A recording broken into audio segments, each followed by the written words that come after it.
হতশ্রী পারফরমেন্সের পরেও সুযোগ ছিল, তবে যোগ্যতা আর সাহসের অভাবে সেমিফাইনাল নয় বরং হযরত শাহজালাল আন্তর্জাতিক বিমানবন্দর এখন টাইগারদের গন্তব্য। টুর্নামেন্ট নিয়মের বদৌলতে পাওয়া সুযোগ খেলায় হারিয়েছে টাইগাররা। তাতে দেশের মানুষকে আনন্দে ভাসানো সম্ভব হয়নি, বরং আফগানদের কাছে হেরে ব্যর্থতার 16 কলা পূরণ টিম বাংলাদেশের।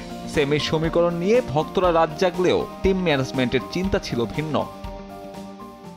পরিকল্পনাটা এমন ছিল যে আমরা প্রথম 6 ওভার চেষ্টা করব। পরিকল্পনা ছিল যদি আমরা ভালো শুরু করি, দ্রুত উইকেট যদি না পড়ে তাহলে আমরা সুযোগটা নেব। কিন্তু যখন আমাদের দ্রুত 3 উইকেট পড়ে গেল তখন আমাদের পরিকল্পনা ভিন্ন ছিল, যেন আমরা ম্যাচটা জিততে পারি। তারপরও আমি বলবো মিডল অর্ডার ভালো সিদ্ধান্ত নেয়নি, যার কারণে ম্যাচটা আমরা হেরে গেছি।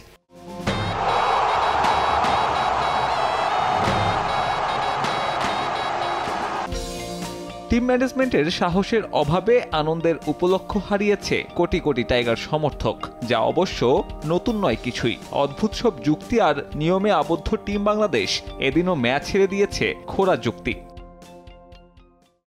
আজকে আমরা যে পরিবর্তনটা করার চেষ্টা করেছি সেটা বাঁহাতি ডানহাতি সমন্বয়ের কারণে। লিটন একদিকে ব্যাটিং করছিল, ওদের বোলিংয়ে অনেক বৈচিত্র্য ছিল, এ কারণে বাঁহাতি ডানহাতি সমন্বয়ের প্রয়োজন ছিল। এটা সবাই জানতো, সবাই এই ব্যাপারে পরিষ্কার ছিল।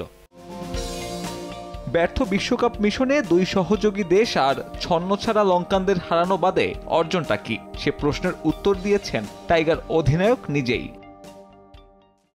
পুরো বোলিং বিভাগই টুর্নামেন্টে দুর্দান্ত করেছে। আমি রিশাদের কথা বিশেষভাবে বলবো। পুরো টুর্নামেন্টেই সে খুব ভালো বোলিং করেছে। তানজিম সাকিবও ভালো করেছে, আমাদের ফিল্ডিংও ভালো হয়েছে। তাই আমি বলবো এখান থেকে ইতিবাচক অনেক কিছু নিয়েই আমরা সামনে এগিয়ে যেতে পারি। একের পর এক হতাশার বিশ্বকাপের অবসানটা কোথায়, সে উত্তর জানা নেই বাংলাদেশ অধিনায়কের। উত্তর নেই ভক্তদের কাছেও। তাই তো পরের বিশ্বকাপে আবারও প্রত্যাশার জোয়ার নামবে দেশের ক্রিকেটে। সাব্বির মিথুন, সময় সংবাদ।